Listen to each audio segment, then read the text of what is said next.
뉴욕시의회가 다음 회계연도 예산에 약 17억 달러 규모의 추가 재원과 절감 가능성을 확인했습니다. 뉴욕 한인봉사센터가 지난 6일 100만 달러를 모금하며 제53회 연례갈라를 성황리에 열었습니다.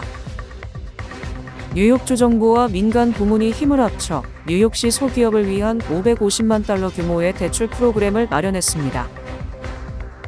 불법 체류 청소년 추방 유예 프로그램 다카 수혜자인 40대 여성이 추방되자 연방정부를 상대로 소송을 제기했습니다. 모두가 누릴 수 있는 권리, 바로 아름다움입니다. 키스는 누구나 더 쉽고 당당하게 자신의 아름다움을 즐길 수 있는 세상을 꿈꿉니다. 키스는 우리 모두의 미래가 더 아름답게 빛날 수 있도록 최선을 다할 것입니다. 당신의 아름다움의 모든 순간, 키스가 함께합니다.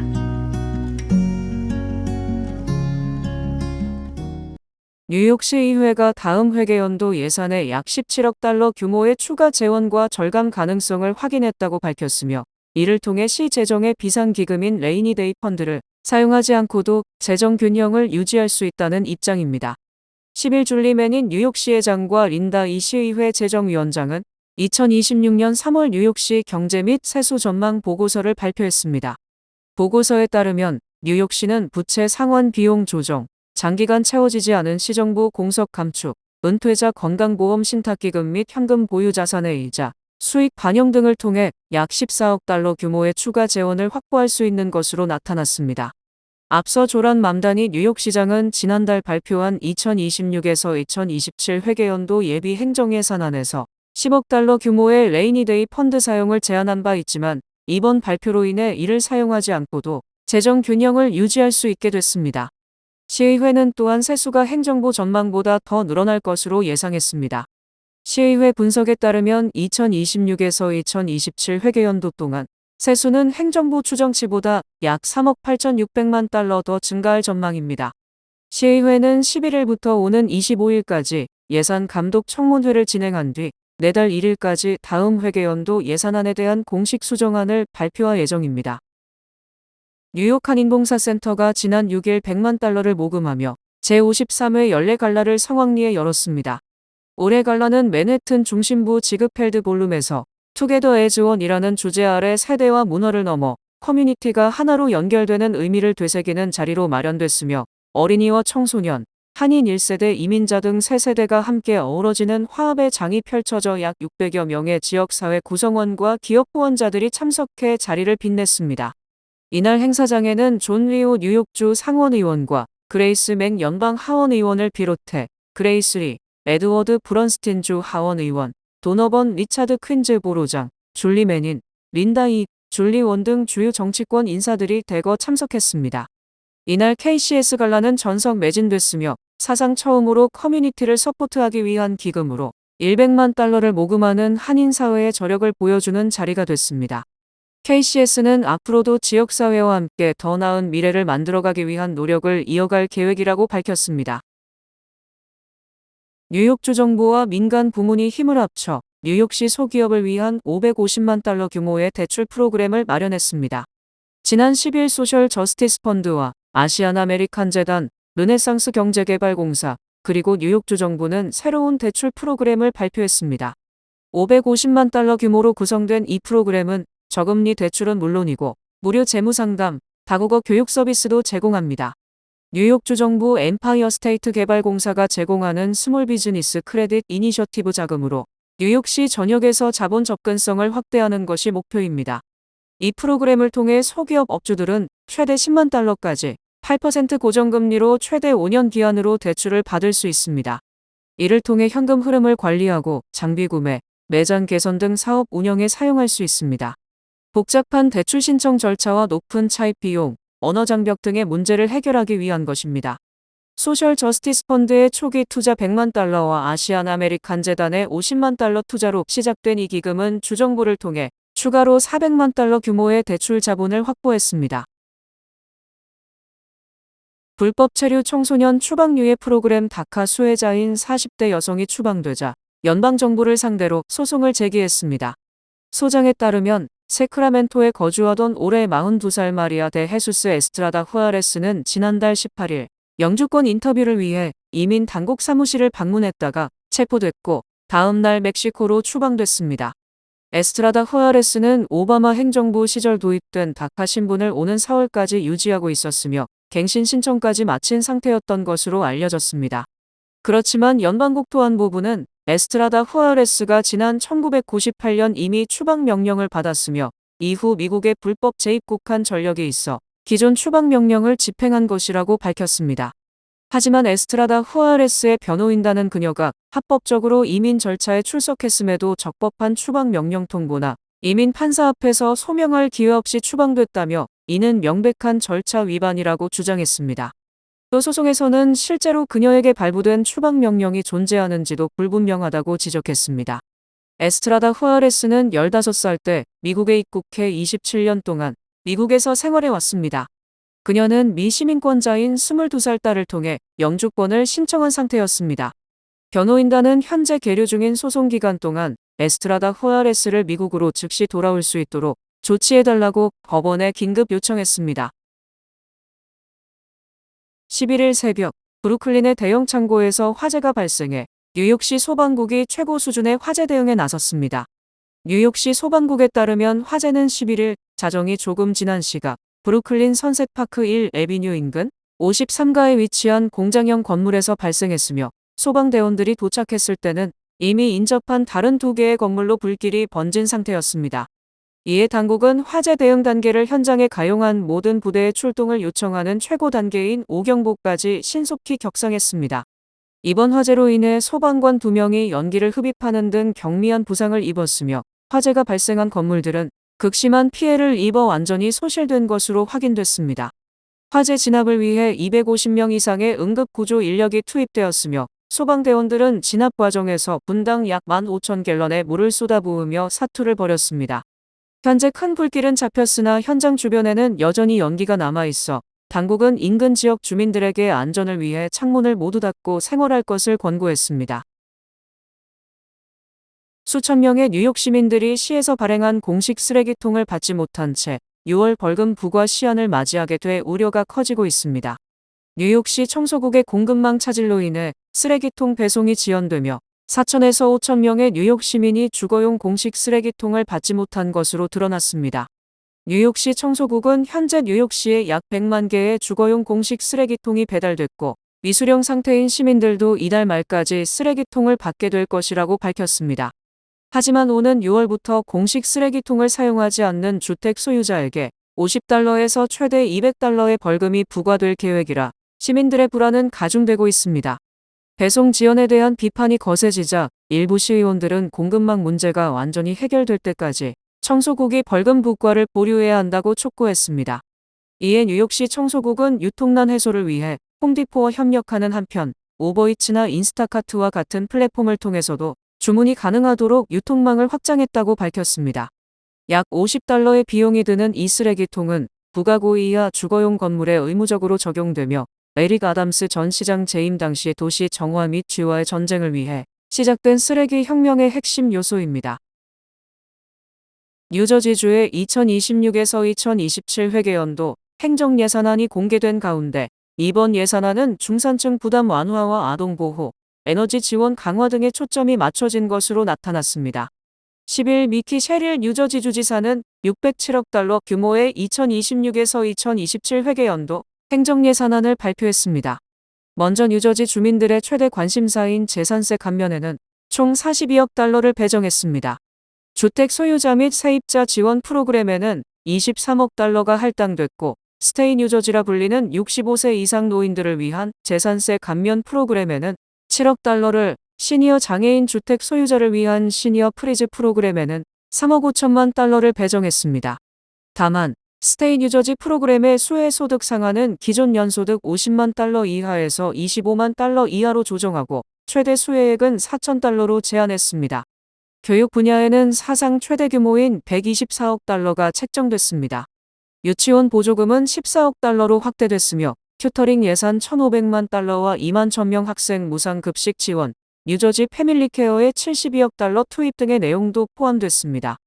에너지 부문에서는 전기요금 동결, 저소득층 지원, 재생에너지 확대와 허가 신속화가 추진될 전망이며 교통 인프라와 관련해선 유저지 트랜짓의 전년 대비 26% 증가한 10억 달러 이상이 배정됐습니다. 이란 전쟁의 영향으로 미국 내 휘발유와 디젤 가격이 치솟으면서 인플레이션 위험이 커지고 있습니다. 11일 파이낸셜 타임스에 따르면 연방에너지부는 이번에 급등한 휘발유 디젤 가격이 최소 내년 중반까지는 전쟁 전 수준으로 못 내려갈 가능성이 크다고 최근 밝혔습니다. 10일 기준 미국 내 공식 휘발유 가격은 갤런당 3.5달러로 최근 2주 사이 19% 올랐습니다. 디젤 가격은 4.86달러로 같은 기간 28% 급등했습니다. 이렇게 오른 연료 가격은 산업 전반의 비용을 올리고 소비자 가격 인상을 유발해 미국 경제에 광범위한 인플레이션 압박을 가할 것으로 전망됩니다. 디젤 가격 변동에 특히 민감한 트럭 운송업계는 가격 인상이 불가피하다고 호소했습니다. 통상 운송사는 디젤 비용이 오르면 고객에 유류할증료를 청구해 손실을 메웁니다. 한 해 농사를 준비하는 농가들도 울상입니다. 당장 유류비와 비료 비용이 급등한 데다 일부 업체들은 공급난의 비료 출하를 중단해 걱정이 이만저만이 아니라는 것입니다. FT는 많은 애널리스트가 이번 물가 상승 여파를 결정짓는 핵심 변수로 이란 전쟁의 지속 기간과 긴장 격화 여부를 지목하고 있다고 전했습니다. 도널드 트럼프 행정부 들어 크게 늘어난 연방대법원의 긴급 신청 사건을 두고 진보 보수 성향의 연방대법관들이 공개석상에서 이례적으로 설전을 벌였습니다. 지난 10일 뉴욕타임스 등에 따르면 브렉 캐버노 대법관과 커탄지, 브라운 잭슨 대법관은 전날 저녁 워싱턴 DC의 연방법원에서 열린 연례 강연 행사에서 트럼프 행정부의 거듭된 긴급 신청 제기를 놓고 이견을 드러냈습니다. 이날 행사에서 트럼프 대통령이 임명한 보수 성향의 캐버노 대법관은 의회 교착으로 대통령이 행정명령을 내리게 되는 사례가 많아지면서 소송도 늘어나고 긴급 신청도 많아진 것 같다면서 조 바이든 행정부 시절에도 긴급 신청이 증가세였다고 주장했습니다. 트럼프 행정부 들어 긴급 신청이 많아진 것을 새로운 현상으로 볼 수는 없다는 것입니다. 반면 바이든 행정부 시절 임명된 진보 성향의 잭슨 대법관은 트럼프 행정부 들어서는 연방대법원이 새 정보 정책을 승인하고 있는 것이라고 반박했습니다. 그러면서 긴급 신청을 받아들이는 것은 하급심 법원의 절차가 끝나기도 전에 연방대법원이 끼어드는 것이나 마찬가지라서 절차를 왜곡하고 유감스러운 문제를 야기한다고 강조했습니다. 통상 하급 법원에서 판결이 이뤄진 후 사건이 연방대법원으로 올라오면 대법관들이 심리할 사건을 선정하고 구두 변론 등을 거쳐 판결을 내립니다. 판결이 나오기까지 수개월이 걸릴 때도 많고 판결문에는 누가 어떤 입장이었는지 다수 의견의 근거는 무엇인지 명시됩니다. 이와 달리 긴급 신청은 가처분 성격이라 며칠에서 몇 주 만에 결정이 나옵니다. 2024년 대통령 선거에서 트럼프 대통령이 68%를 득표한 지역에서 실시된 보궐선거에서 민주당 후보가 1위로 결선에 진출해 공화당 의원과 결선 투표를 벌이게 됐습니다. 지난 10일에 치른 조지아주 14선거구 연방 하원 보궐선거에서 민주당 숀 해리스 후보가 37.3%를 얻어 공화당 클레이턴 풀러 후보 34.9%를 앞섰습니다. 과반을 얻어야 최종 승리가 확정되는 주 선거 규정에 따라 두 후보는 다음 달 결선 투표에서 맞붙습니다. 이번 선거는 공화당 마저리 테일러 그린 전 의원의 사임으로 치러졌습니다. 조지아주 선거법상 보궐선거는 정당 경선 없이 모든 후보가 한꺼번에 출마합니다. 이에 따라 공화당에서만 12명이 출마했는데 트럼프 대통령은 이중 공군 법무관 출신 풀러를 공개적으로 지지했습니다. 민주당에서는 3명이 출마했는데 당 지도부는 지역의 보수적 정서를 감안해 육군 준장 출신의 해리스를 부각시켰습니다. 이런 상황에서 치른 투표에서 민주당 후보가 1위로 결선에 진출한 것입니다. 이번 선거에서 민주당 후보들의 합계 득표율은 40%에 육박해 역대 주요 선거 득표율 25에서 30%를 크게 앞섰습니다. 다만 양자 구도로 재편된 결선에서 보수 표심이 결집할 경우 결국 공화당 쪽으로 유리해질 가능성도 남아 있습니다.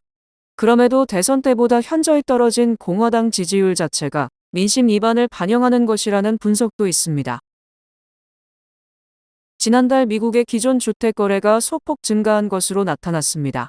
지난 10일 전미부동산 중개인 협회에 따르면 2월 미 기존 주택 판매는 409만 건으로 1월보다 1.7% 늘었습니다. 지난해 같은 달과 비교하면 1.4% 감소한 수준입니다. 1월에 전월 대비 8% 이상 감소했던 데서 반등한 것으로 로이터 통신이 집계한 시장 전문가 전망치인 389만 건도 넘어서는 수치입니다.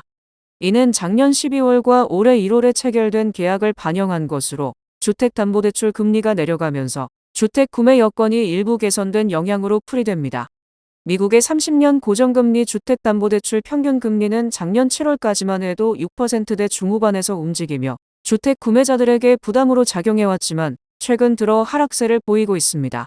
프레디 맥에 따르면 2월 말 기준 30년 고정금리 주택담보대출 평균금리는 5.98%로 2022년 9월 이후 처음으로 6% 아래로 내려왔습니다. 기존 주택 중간 가격은 39만 8천 달러로 전년 대비 0.3% 상승하며 32개월 연속 오름세를 이어갔습니다. 매물 부족 문제는 여전히 이어지고 있습니다. 지난달 말 기준으로 시장에 나온 주택은 129만 채로 1월 대비 2.4%, 작년 2월 대비 4.9% 증가했습니다. 현재 판매 속도를 기준으로 한 공급량은 3.8개월치에 불과합니다. 통상 주택시장에서는 공급량이 약 6개월 수준일 때 매수자와 매도자 간 균형 시장으로 평가됩니다. 글로벌 에너지 업계의 대표 주자인 미국 쉐브론과 영국 쉘이 베네수엘라 정부와 석유 생산 계약에 타결에 근접했습니다. 로이터 통신이 복수의 내부 소식통을 인용해 지난 10일 보도한 내용에 따르면 해당 계약이 체결되면 미국이 올해 1월 초 베네수엘라를 침공해 니콜라스 마두로 당시 대통령을 체포하고 현지 석유 자원을 통제키로 한 이후 맺어진 첫 석유 개발 거래가 될 전망입니다. 도널드 트럼프 대통령은 마두로 전 대통령 축출 뒤 미국 등 외국 기업들이 베네수엘라에 낙후된 석유 산업에 투자하면 큰 수익을 낼 수 있다고 공언한 바 있습니다. 소식통들에 따르면 쉐브론과 베네수엘라 에너지 당국은 오리노코 벨트에 있는 쉐브론의 최대 원유 생산 사업인 페트로피아르를 확장하기로 잠정 확인했습니다. 하브이에는 페트로피아르 주변 남쪽에 아야쿠초 8구역 채굴권도 포함됐습니다. 이 지역은 매장량이 입증된 대규모 광구로 쉐브론은 이 계약을 통해 초중 진류 생산과 수출 규모를 대폭 늘릴 수 있을 것으로 예측됩니다. 쉐브론은 마두로 전 대통령 축출 전 연방정부로부터 베네수엘라에서 석유 사업을 할 수 있는 허가를 받은 유일한 기업이었습니다. 베네수엘라 의회는 지난 1월 말 외국 회사들이 국영 석유 기업과 합작 법인을 만들지 않고도 원유 탐사 생산 수출을 할 수 있는 방향으로 석유 관련 법을 개정했습니다. 이 지역은 베네수엘라 내에서 드물게 경질류와 중질류가 함께 나오는 곳이며 중질류 수출에 필요한 혼합 필수제인 천연가스도 풍부해 외국 에너지 기업들이 눈독을 들여온 요충지로 꼽힙니다. 2026 북중미 월드컵 개막전 입장권 가격이 천정부지로 치솟으며 축구 팬들의 불만이 커지고 있습니다. 일부 재판매 사이트에서는 개막전 좌석 가격이 최대 5만 달러에 달하는 것으로 나타났습니다. 2026 국제축구연맹 월드컵은 미국, 멕시코, 캐나다가 공동 개최하는 가운데 개막전은 6월 11일 멕시코시티의 에스타디오 아스테카에서 멕시코와 남아프리카 공화국의 경기로 열립니다. 티켓 재판매 사이트 비아고고에는 개막전 경기장 중앙선 인근 피치 레벨 좌석이 최대 5만 124달러에 올라와 있습니다. 이는 올해 초 스페인 일간지 엘파이스가 보도한 최고가 7만 7,700달러보다는 다소 내려간 가격이지만 여전히 일반 팬들이 감당하기 어려운 수준입니다. 이번 대회 티켓 가격 논란은 국제축구연맹이 자체 재판매 플랫폼을 운영하면서 더욱 커졌습니다. 피파는 재판매 거래마다 약 30%의 수수료를 가져가는 데다 가격 상한선을 두지 않아 사실상 자유시장 구조가 형성됐다는 비판을 받고 있습니다. 과거 월드컵에서는 재판매 가격에 일정한 상한을 두어 투기적 거래를 제한했지만 미국과 캐나다의 상대적으로 느슨한 규정 때문에 이번 대회에서는 제한 없는 재판매가 가능해졌습니다. 이에 따라 인기 경기의 경우 가격이 급등하고 일부 좌석은 고가의 투자 상품처럼 거래되는 상황까지 벌어지고 있습니다. 말띠해를 맞아 뱅크 오브 오프가 붉은 말의 행운을 드립니다. 지금 가까운 뱅크 오브 오프 지점에서 만나보세요. 이 프로그램은 대형은행의 든든함과 로컬뱅크의 세심함으로 함께하는 뱅크 오브 오프 제공입니다. 주요 단신 전해드립니다.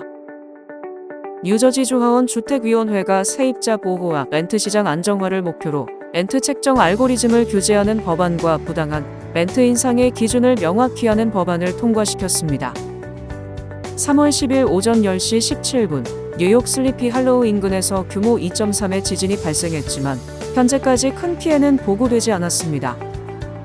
국제학술지 네이처 메디신에 실린 논문에 따르면 매일 종합 비타민을 복용한 노인들은 2년 후 노화 속도가 느려진 것으로 나타났습니다. 보스턴 칼리지 은퇴연구센터의 연구 결과에 따르면 셀러의 나이가 70세가 되면 관리가 부실해 40에서 50대에 비해 평균적으로 5% 낮은 가격에 집이 판매되는 것으로 나타났습니다.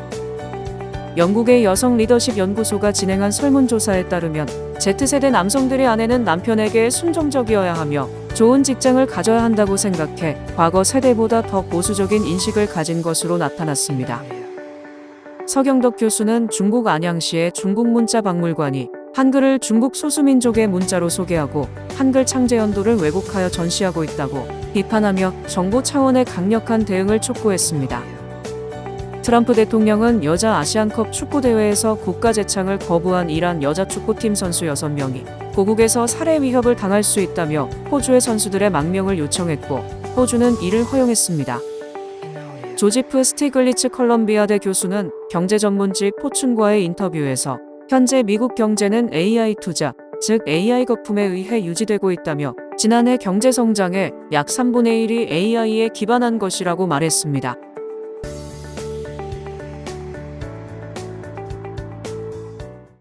날씨 전해드립니다. 목요일인 내일은 습하고 비가 내리겠습니다. 낮 최고 기온은 59도, 최저 기온은 32도입니다. 해 뜨는 시간은 7시 13분, 해 지는 시간은 6시 59분입니다. 이상으로 주간 날씨와 세계 날씨 전해드립니다.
(5월 2일) 토요일 뉴욕 양키스 코리안 나잇 행사가 열립니다. 3월 23일까지 티켓을 구매하는 야구 팬들에게는 태극기가 새겨진 모자가 증정됩니다. 티켓 판매 수익금 중 $5는 뉴욕 한인변호사협회가 올해 설립 예정인 장학재단에 기부됩니다. 뜻있는 행사에 여러분들의 적극적인 참여를 부탁합니다. 지금 바로 티켓 예매하세요.